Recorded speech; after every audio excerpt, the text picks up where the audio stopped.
So this is part one of a series I'm calling Foundational Strength Training for Trail Running. This should serve as an outline for a couple workouts you can do once a week each, and it will help you just be a little more solid on trails and decrease your likelihood of injury. The first exercise here is really simple. All you need is a small exercise band that'll kind of wrap around your legs and allow you to stand at a little narrower than hip width. It's just going to be some side steps. So if I'm moving to my left, I'm using my right glute to move me that direction. So the action is all coming from the leg that is opposite the direction you're moving. And so you're doing small steps. Your feet point slightly in just to try to isolate the gluteus medius as much as possible. And you can do about 20 of these in each direction, and you'll be surprised at how much of a burn you can create with these little tiny motions in your little side butt muscle right here. And then keeping the band on and just kind of changing the angle of the way we're going to work the glutes, you do some backward skates. So again, it's the leg that is opposite the direction you're moving that's doing the work. So you're kind of pushing backwards, and it's sort of that skating motion in each direction here. So you're moving back, and you should feel this again in those side butt muscles, and you're just activating those muscles in a little bit of a different way. Obviously on trails you have a lot of lateral movement, and so this is helping with those kind of diagonal motions with your body. Next up here is just a traditional calf raise. You can do this, I'm using a yoga block, but you can do it on a step as well anywhere in your house. You just kind of hang your heel off of the block, and then you're going to raise up. I do think it's helpful to have something to balance on, so I'm not really putting any weight on my left hand here, but I'm just using it as a balance. And you want to do all of these exercises slow and controlled so that you're getting the most benefit possible while remaining stable. If your Achilles ever does get irritated, or you have sensitive Achilles, you can do these on the ground so that you're not going to that full range of motion, and then you're just doing the same thing here.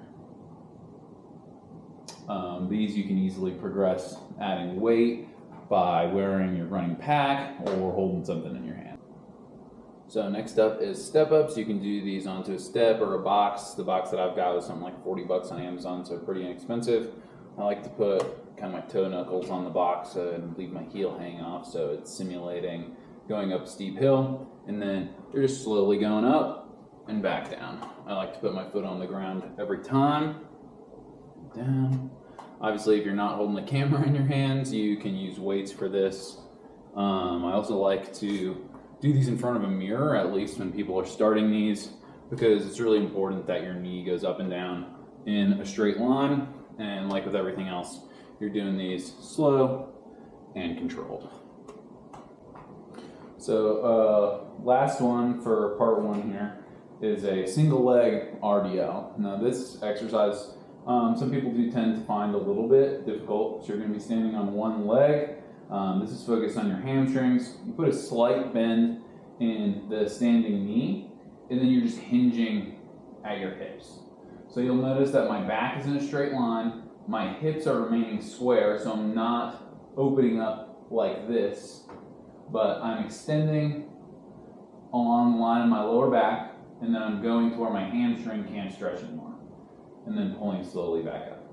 And so you're going to be engaging your glute muscles that you were working with the side steps, but those are really just bouncing you, and the work is coming from your hamstring.